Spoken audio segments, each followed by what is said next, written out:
everybody. So let's go ahead and get back into some of our material. So this video is talking about minimums and maximums of functions for several variables.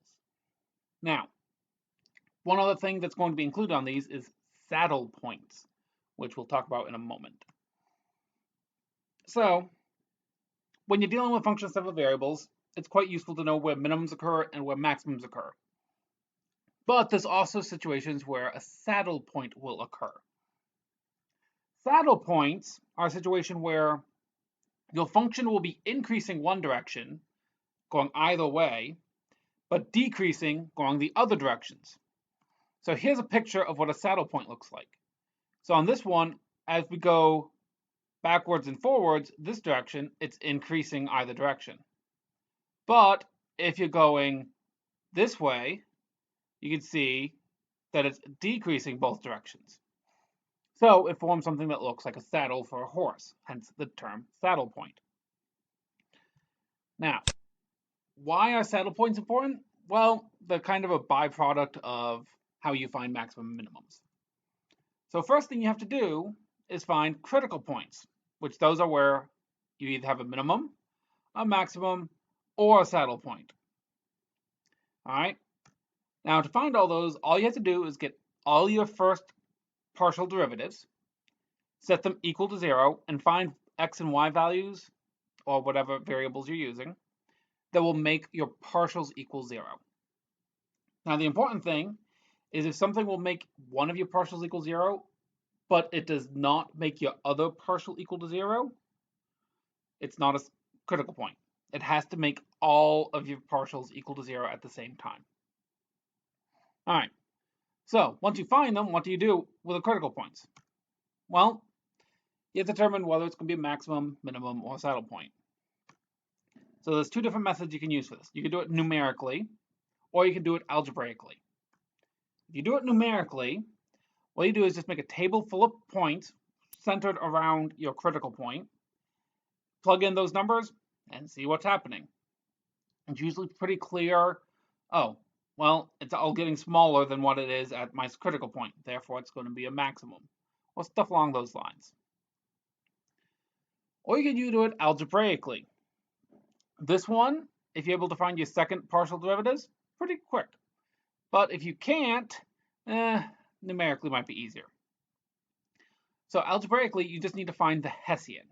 So you need all your second partials, so fxx, fyy, and fxy. Now keep in mind, fxy and fyx are usually the same thing, so you don't have to worry about that too much.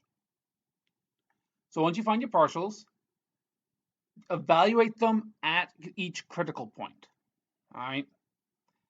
Then you plug them in here and see whether the entire thing comes out as positive or negative. And then whether fxx is positive or negative. And using that, you can determine whether it has a relative minimum, a relative maximum, or has a saddle point. Now be careful of the term relative here, because they could also be absolute. But you're not going to know that for sure unless you actually look at the graph, and graphing software for 3D stuff can get pretty annoying. Now, if it does not satisfy any of these conditions, so in f of x equals 0 or h equals 0, well, then you also again have to look at the graph or determine it numerically. It can get ugly like that. All right, so let's take a look at an exercise. So find and identify all the critical points of this function here. I'll let you go ahead and try it. All right, if you don't remember, our first partial derivatives are here. We found those for our last video. All right, your first step should be to find what will make both of these equal to 0. Hopefully you did that. And what you should be getting is this point here. Because if you put this x value in here, it'll make this equal 0. Put this y value in here, it'll make this equal to 0. So hence that point makes the entire thing equal to 0 for both. All right, so go ahead and try using the Hessian, see what you get. All right, hopefully getting the second partials, you get 0, 0, and 0.1. Pretty boring second derivatives.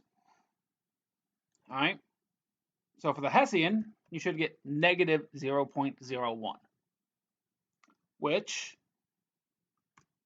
that implies you have a saddle point at negative 400, negative 200. All right, so that's the algebraically. Now, for numerically, you have to look at this type of table here.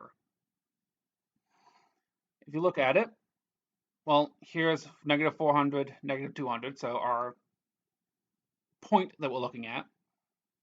And when you plug in the rest of them, well, you can see that it stays at 2000 going either direction. But this direction, it's going up. So it's going up to 2000.1, up to 2000.1. And this direction, it's going down. So this actually is a slightly cockeyed saddle point. All right. So hopefully you learned something, and I'll see you in class.